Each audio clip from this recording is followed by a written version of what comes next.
Great. Thank you, Steve. And I want to thank the Environmental Education Funding Collaborative for hosting this event, and actually for Microsoft for hosting the event, to the collaborative for making the event possible and bringing us all together. I appreciate the opportunity to share some thoughts about nature-based science education and why it's so important that we include it as part of our school programs. To a large extent, my perspectives about nature-based education is influenced by my own educational background. I grew up in Chicago, where environmental education was essentially missing from the school curriculum. There wasn't a lot of nature to appreciate.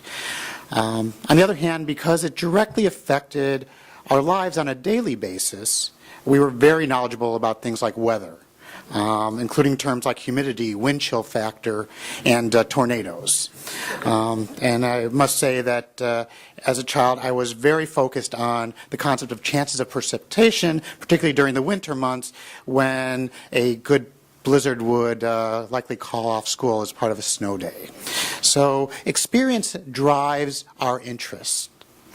Our involvement, our interactions with nature, our desire to learn about nature and the world around us is driven by our experience. And because of my experience with weather in Chicago, I came to California. And like so many others, but actually it took me many years, and I'm kind of embarrassed to say this, because I've been here for a long time, but it took me many years to truly appreciate the natural treasures and phenomena that surround us all the time. I mean, this is an incredibly amazing place to live. And you might say that I was blind to nature because I'd been deprived of a quality nature-based science education. Nobody had really opened my eyes to what was possible, what was there before us. But then at the age of 30, I left a reasonably successful career as an attorney in Los Angeles to become a fifth grade teacher in Burlingame, and which was clearly a life-changing event in and of itself. And I distinctly remember that when they offered me the job, I was warned, not sort of encouraged, but warned that I would have to spend 5 days with my students at the outdoor education facility up in Jones Gulch. And the way they said it, outdoor education didn't really sound like a very good thing. It was something you sort of put up with as a teacher. But I wanted the job, and I said it wouldn't be a problem. And I would say that most of my first year of teaching was a bit of a blur, but I have a very clear picture of my first experiences of outdoor education. In the spring, we headed to the San Mateo Outdoor Ed program at Jones Gulch in La Honda. And again, leading up to this, unfortunately, I would think of a forest as just a bunch of trees and a beach as a place to go swimming, playing, and eating, not as part of an educational experience. But when I got to Jones Gulch, I discovered a truly magical world of ancient coastal redwoods, majestic oaks, and buckeye groves, colorful wildflowers, and an assortment of critters, including the amazing and fabulous banana slug. I learned about the diversity of our ecosystem and the different natural communities that exist in proximity and in harmony. And I also, for the first time, got to experience our rocky shores and the amazing variety of sea stars, crabs, and anemone that find a home in the smallest of tide pools. I also got to see the natural world through the eyes of our students. But I did not discover these worlds on my own.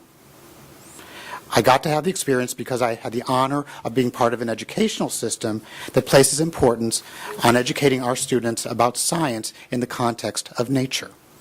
And I could never have done it on my own, and I could never have done it for my students on my own.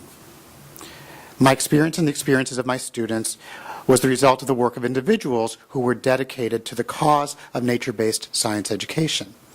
The naturalists at Jones Gulch, at all the other outdoor education facilities throughout the Bay Area, and at the many nonprofit organizations that provide environmental education, love and appreciate nature, and they are uniquely dedicated and qualified to share it with our students at a level that few classroom teachers can achieve.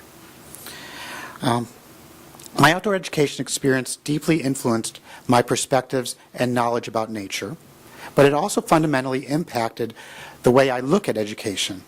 There is something about standing at the base of a 2,000-year-old coastal redwood tree that makes you understand that there are some things that cannot be taught with a textbook or a search of the internet.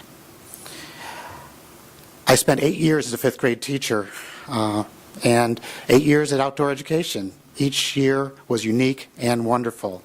And what I learned as a teacher has clearly directed me as both a principal and now as a superintendent. I've learned that nature has an amazing ability to capture our attention, spark our curiosity, and beg us to explore. Nature provides the context for learning through experiences, learning through interaction, and learning by doing. In education, there is nothing that connects with students the way that nature does. Whether students are planting in the garden, exploring life in the bay, or the impact of earthquakes in the foothills, or going on a neighborhood nature hunt, they are engaged. And with that engagement comes the opportunity for students to learn and for educators to teach. When I think about nature-based education, I consider how important it is to expose students to the wonders of the world and then satisfy their natural curiosity and inspire them to seek to learn more. As educators, we have an amazing opportunity and a moral imperative when it comes to environmental education.